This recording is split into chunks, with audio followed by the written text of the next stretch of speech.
here we have my bits box. Sort of already culled through a lot of my bits. Looking for sort of native, tribal, animal, chaos sort of things. There's somewhat organized of melee weapons, ranged weapons, bodies, accessories, other kinds of arms that aren't necessarily weapons, heads, and bigger accessories or animal pieces. So the first thing I do when I start working on a new model is I'll look through my bits. I usually try to make little boxes like this of things that fit the theme. But it's not really specific for any particular model. It's just these are a lot of bits that all fit the same sort of theme that I want for a gang or war band or whatever I'm making. And I'll go back to the other bits, more general, if I'm looking for something that isn't in here, or I'm pretty sure I have, but I just need to look for. Anyway, the first step is do this. Second step when I'm going to start a particular model is I'll look through these and pull out sort of choice pieces that I think fit together. I often don't quite have a particular model in mind. Sometimes I do, I want to build a guy who has a big heavy weapon or whatever. But I usually kind of start with a body and maybe a weapon.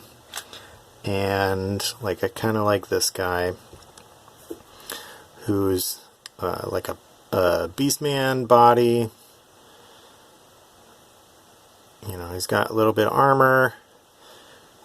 He's got an interesting pose. He could be a melee guy, could be a ranged guy. But we're gonna find some pieces to fit him, and then basically look through the pieces and see what strikes your fancy, what looks cool, what fits together well without doing a lot of cutting. I don't mind cutting, and a big part of this is you have to not be afraid to cut. But just kind of grabbing pieces and dry fit them, and the easier they fit together naturally, the better the model is probably going to look. Or at the very least, the less you have to do to make it look cool. Like, that's pretty cool. He's pointing with his axe. I like that. So I'll probably use that arm. So if he's got a melee arm, maybe he's got like a pistol, or some kind of lighter hand weapon.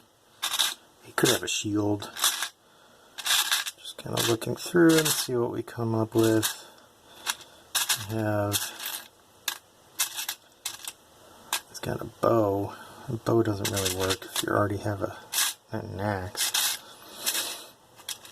We got this, like an orc arm.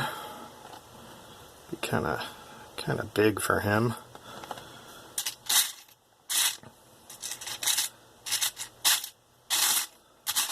Which, on the table we usually don't notice stuff like that. At least it's not too huge of a size difference. I've made quite a few big figures, and these ones I'm trying to not go overboard. Find things that fit pretty well to start with. Not having much luck though with this. It could be a grenade. About to throw a grenade and point. No, that doesn't fit. It does fit, it doesn't look good. He's like an older orc arm, which the older orcs are a little smaller.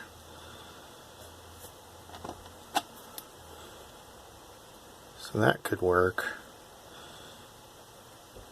He could also be like kind of pointing it up. Maybe he's got it at its side. We tilt it a little bit so you could see the pistol. I'm going to go with that for now. Okay, so we have this guy who's kind of like this. Right? So he's kind of like that. Something close to that. Which I think looks kind of cool. He's got some cool weapons. Got a weird mix of melee weapon, range weapon. We've got these little buckler shields in here, which maybe he'll have one of those. Like a shield and a pistol, that's kind of cool. These guys that I'm making are for a game, and it's going to be kind of a Wasteland, Barbarians. There used to be technology, but it's not very present. It's not around as much, so it could be cool. I like that theme of guys who are definitely have seen or have access to some technology, but they clearly don't understand it, and they maybe just found it. I'm not finding any of those little shields. They might be over here in the other bin. But let's look for a head. So these are beastmen. I want them to pretty much stay with the beastman look, which are these cool beastman heads. We got another few in here. That's the same one. Mix it up a little bit. But for some of the other guys, maybe not beastmen, maybe it'll be some humans. Let's go with this guy. He's got little beastman horns that I have to add on there. Okay, so here's our guy with a handful of pieces that we're probably going to use. Maybe not final, but close enough that we can start tacking him together. First thing I'm going to do is just kind of clean up some of these little... I don't need to clean all the mold lines right now, but clean off all the little tabs from the sprue so that everything fits together. Right, so I got his head. Boom. And I can already tell his head... He's got two ponytails, and that's not going to work, so we need different horns. Alright, this guy, this little arm, he's got a older piece, has a really nasty mold line on it. Just use the edge of the razor blade there to scrape that off. Pretty liberal use. I use the razor blade for a lot of things, which... probably should use a file or something like that, but it's just an old habit. Right.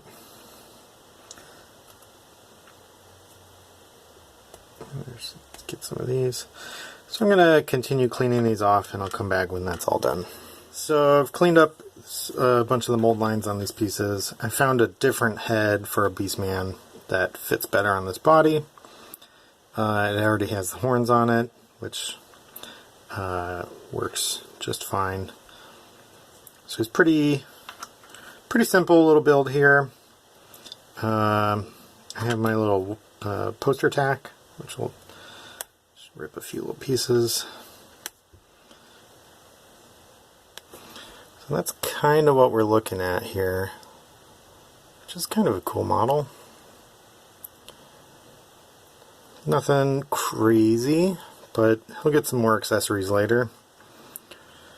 So the next step, everything sort of fits. I'll have to do a little bit of green stuffing and probably cut that arm at an angle. The head will just pop on. This arm probably just pop on. I need to flatten it a little bit, but I'll be able to glue it there, and the hilt of the axe sort of brushes up against his leg, so I can glue it in the second place down there, so that'll be good. So let's just start with that. I'll wait on the head. That is good to put after you put the arms on, so you can get it to match the direction better. So I just shave off a little bit there so it's a nice flat end. So plastic glue, I'm dealing with all plastic pieces here, so that's the go-to.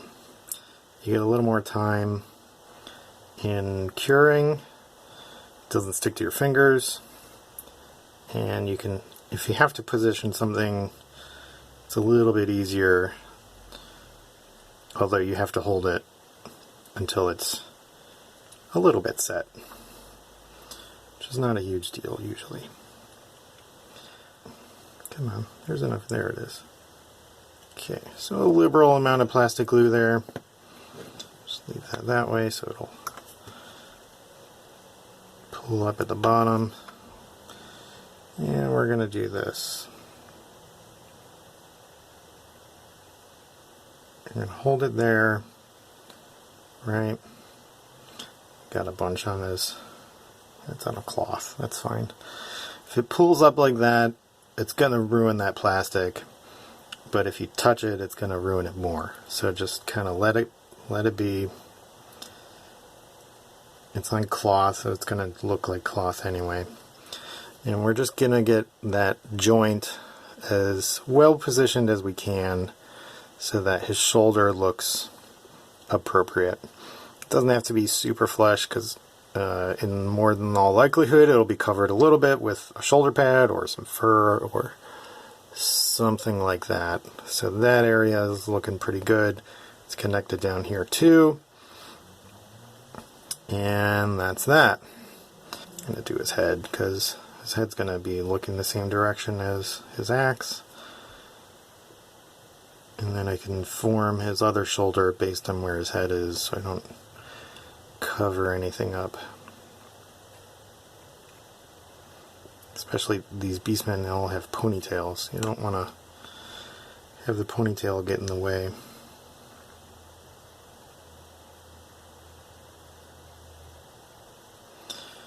Yeah, so that's good. He's looking the same direction as the axe is pointing. So he's like, hey, you over there, you're gonna die. So here we are. We've got our guy. His arms and head are mostly dry.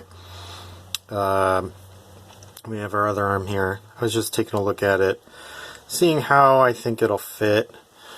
If it's got this flat edge, so I'm gonna have to cut a bit to give it a flat angle against the chest. And then I'm thinking I want his arm to be curved, like bent. So I'm gonna bend it at the elbow as well. So to do that, we're gonna have to do a couple things. First, I'm gonna shave this. Give us a little flat edge to put against his body. Be like that. Maybe even a little bit more. And with that, I'm just trying to get, I actually want it to be a little angled a bit more out. And you got to be careful not to cut too much away, but we could, shoulders in particular, you can always rebuild. So not too worried about it. So that's going to fit on there pretty much like that. It's a nice flush thing. And then so we can move on to the elbow. So the elbow we're going to want to cut. You want to cut down first. Kind of like right where the elbow would be. So you want to keep that part of the elbow, which is going to be the actual elbow. So you don't want to cut that off. But then we got this sort of extra bit. And you don't want to completely lose your arm, because otherwise we'll have really stubby, weird arms. But that is a nice little bent arm, and then that elbow part where there's a gap, we'll fill that in. Okay, we really want to, I'm going to hold this so I'm not pushing on the other arm, and then just really just smash it on there. It's hard because of the angle. If I push down here, it actually pops off, so you have to push on the shoulder. This is why keeping the head separate is a good idea. But that's alright. So I got that leverage there. Push down. It's got a good seal. Cool. Okay, and then this one should be a little easier.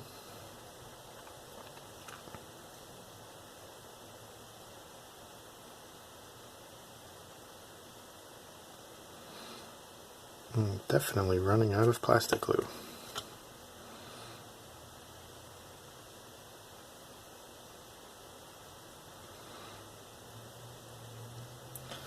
Right, and that is gonna dry just like that. It might twist a little bit, but that's okay. It's on there, and when we fill that with green stuff, it'll make that even more secure. Okay, so that's our guy for now. We're gonna let him dry, and I'm going to look through my bits for some accessories. So here we are back. We've got our guy.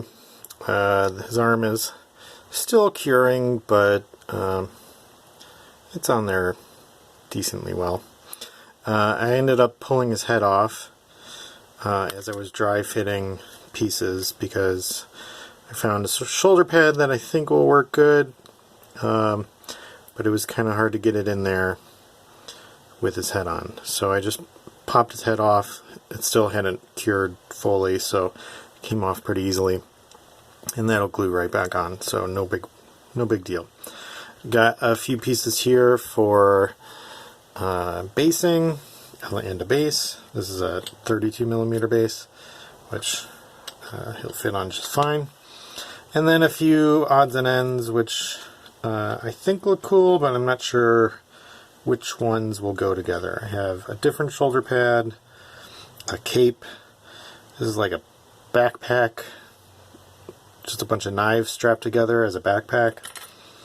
And then a few things like a canteen, some grenades, this sort of canister, which I kind of like.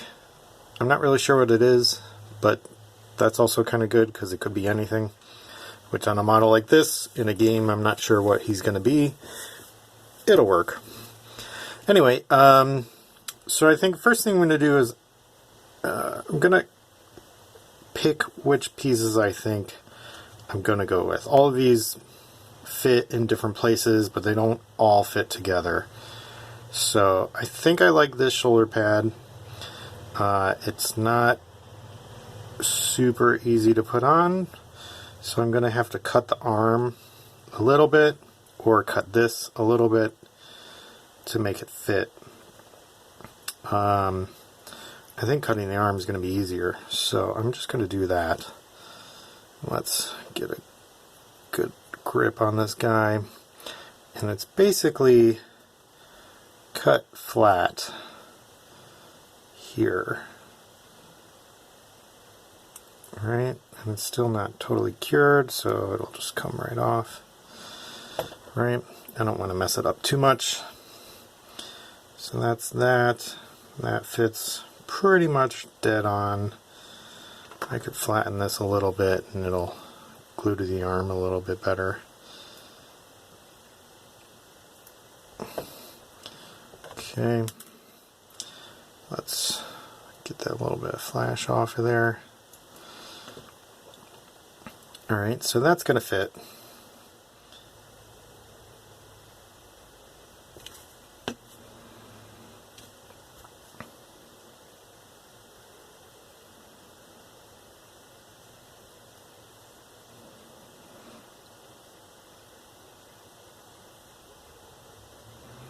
Okay, that's looking better.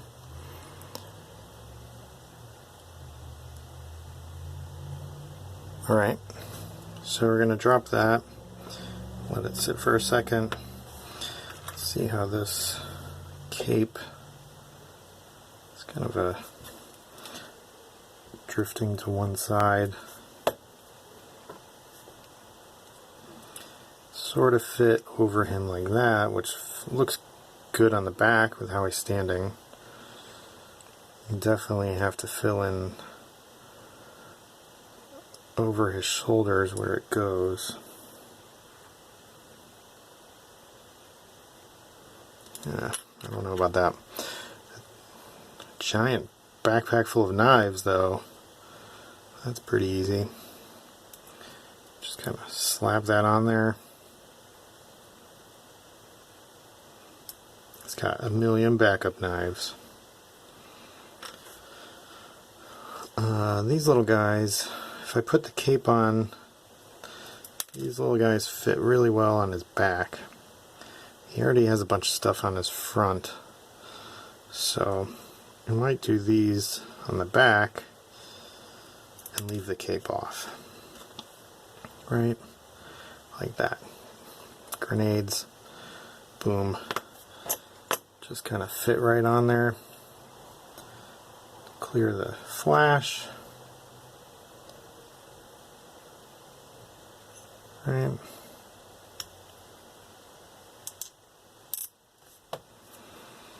Take a little bit of this. I'm actually going to put it on where I want it to go so I don't get plastic glue all over my fingers.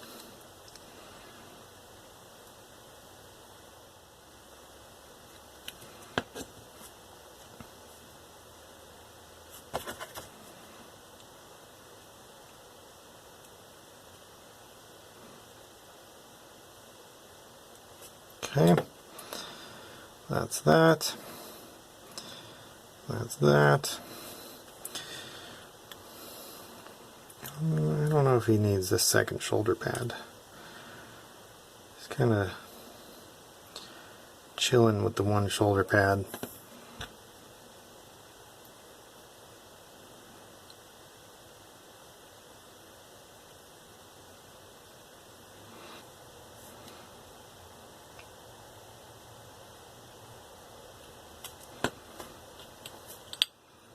Once you know where the feet go, you can put the glue on the base. Spread it around so you get an even distribution, especially when you're not sure exactly where it's touching. You want it even, grabbing as much surface area as it can.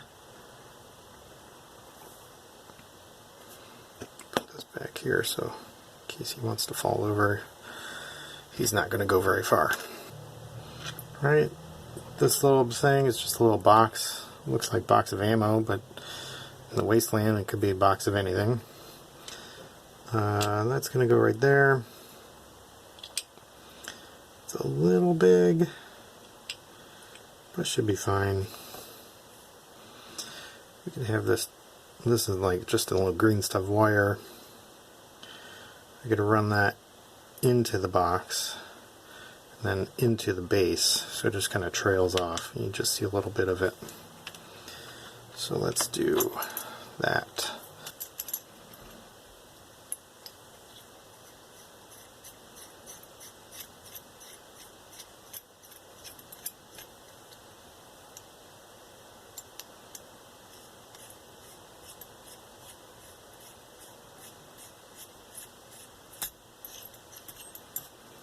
Okay, and make that a little wider.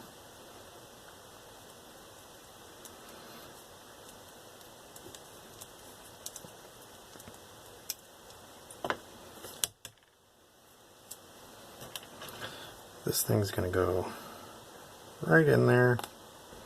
It's actually a pretty good fit. Don't need to glue much. Okay, this little guy. Going to squeeze in there, glue it a little bit on the inside. Okay, so that's that.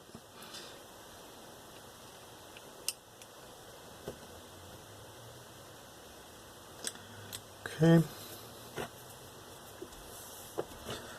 I'm going to take this.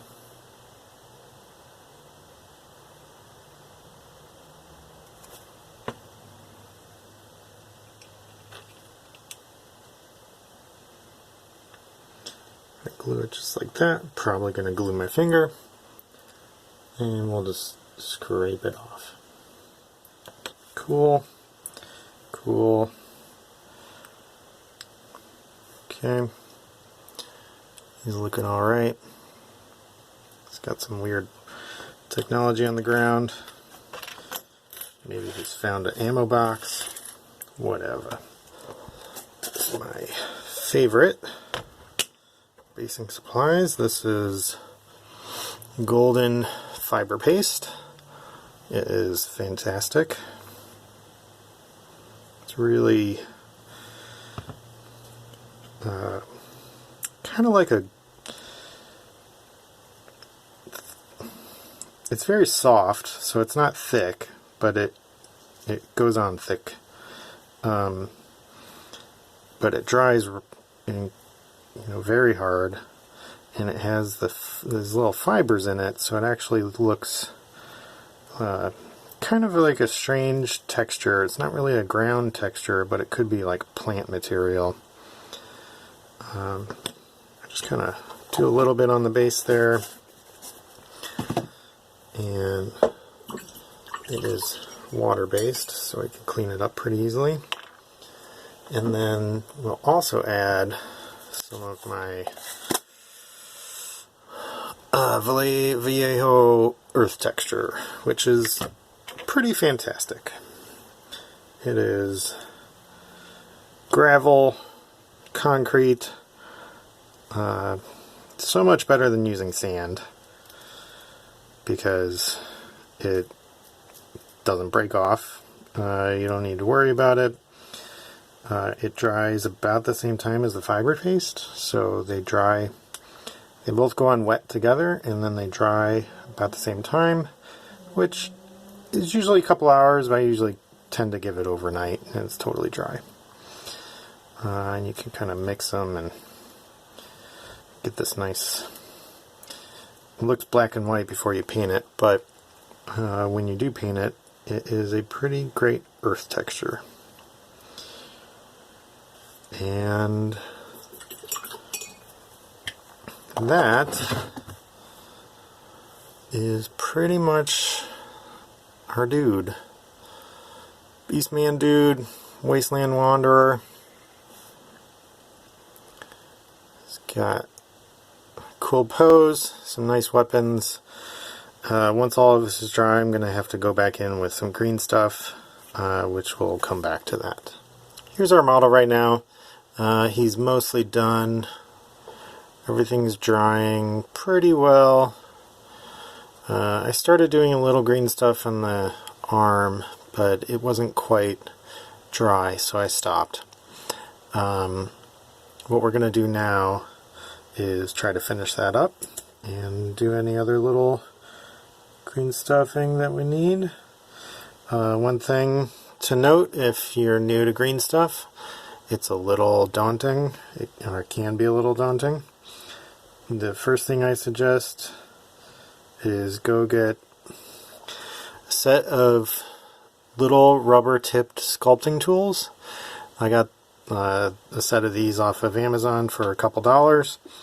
They are significantly better than working with metal tools because the rubber tips just don't stick to the green stuff that much. You still want to use a little bit of water.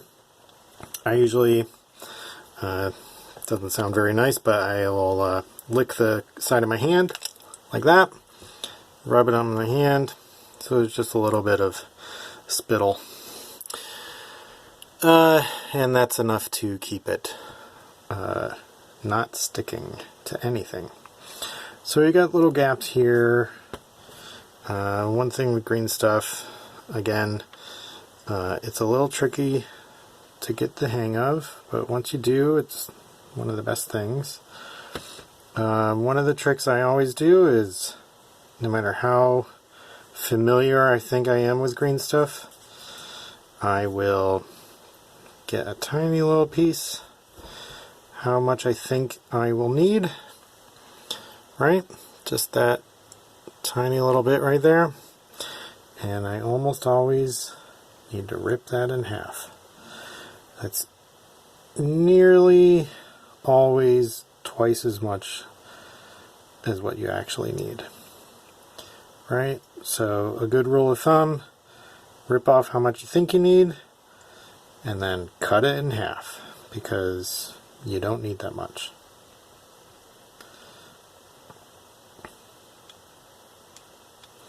And then these little tools, you just smooth it, just smooth out the edges, like so. And sometimes you want a hard edge. That's what these other shaped tips are for. You can get different edges. This is organic, so it's pretty much just want it to blend in. And it will. You just keep pushing at it. Right? So there's another little piece right in there to get. So we'll get another bit of green stuff. That's definitely too much, so we'll rip it in half. Roll it up into a little ball or a little sausage. Pick it up and just place it in there. And then with the rubber tip, push it in, smooth it out. It'll fill that gap and smooth out pretty easily. And again, a lot of this stuff you won't see on a real model on the table, but to keep it consistent, you don't want big gaps, you don't want all that crap. Okay, there's another little piece. We're going to just place it in here.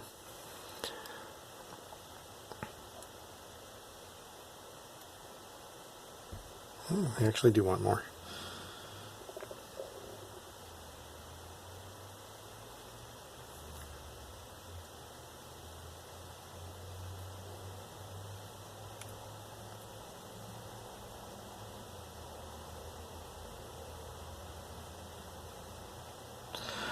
And just like that, he's got an arm. Okay, so I'm gonna continue green stuffing and we'll come back when he's done. So here's our final Wasteland Wanderer Beastman. Pretty straightforward conversion.